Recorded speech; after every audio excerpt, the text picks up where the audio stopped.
Petit Jornal. Inteligência e irreverência em doses diárias.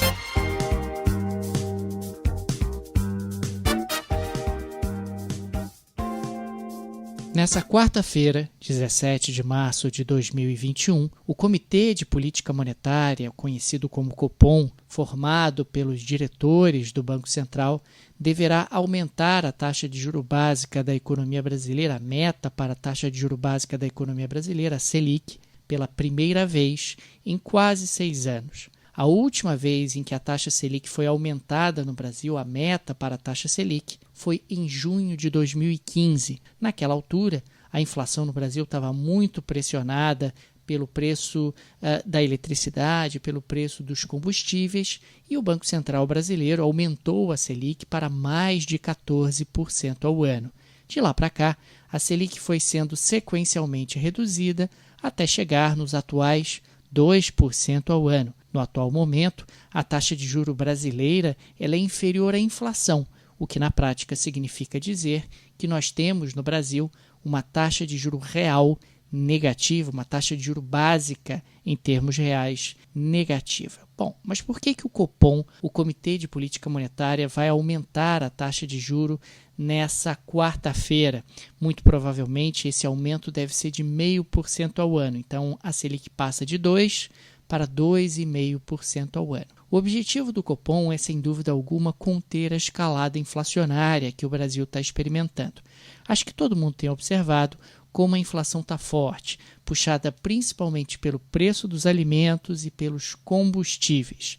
2 itens que são bastante dolarizados. Aliás, esse é outro vetor que tem pressionado muito a inflação no Brasil, o dólar. A moeda brasileira é uma das moedas que mais se desvalorizou no mundo em relação ao dólar americano.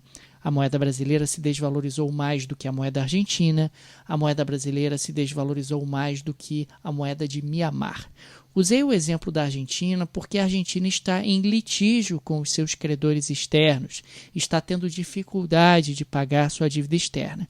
E Mianmar recentemente passou por um golpe militar, o que denota uma instabilidade política e institucional bastante significativa.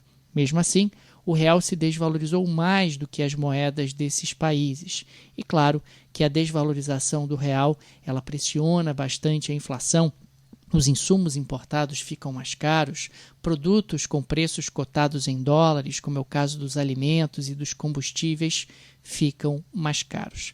A alta da taxa Selic tenta, ao mesmo tempo, conter um pouco a demanda, porque o crédito fica um pouco mais caro, o juro fica um pouco mais alto, e também atrair a entrada de dólares para o Brasil. Com um juro um pouco mais alto, é natural que o Brasil receba um pouco mais de dólares, o que ajuda a conter a escalada da moeda estadunidense e, consequentemente, dar um refresco à inflação no Brasil. Talvez você esteja se questionando, puxa, mas um aumento da taxa Selic não pode atrapalhar a retomada, a recuperação da economia brasileira? Pode, mas a decisão acaba sendo, sem dúvida nenhuma, uma decisão difícil. De um lado, existe uma pressão inflacionária que precisa ser contida, de outro, existe uma economia bastante frágil, bastante fragilizada pela falta de uma vacinação em massa e, consequentemente, um aumento da Selic pode ser sempre um problema, pode trazer embaraços para a recuperação.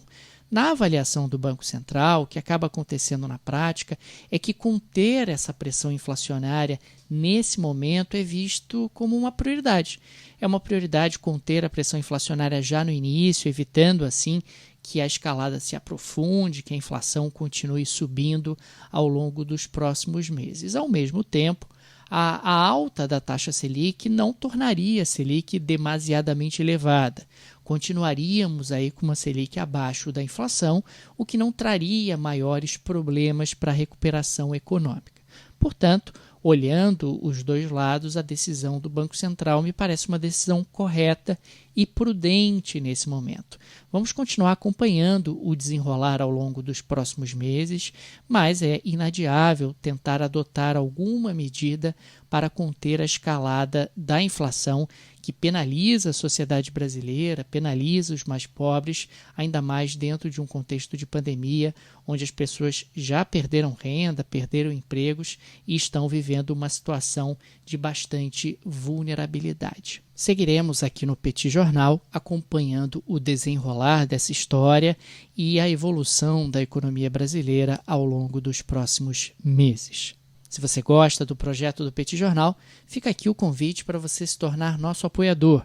O Petit Jornal é uma mídia 100% independente, sem qualquer conglomerado por trás, sem qualquer tipo de estúdio por trás ou produtora.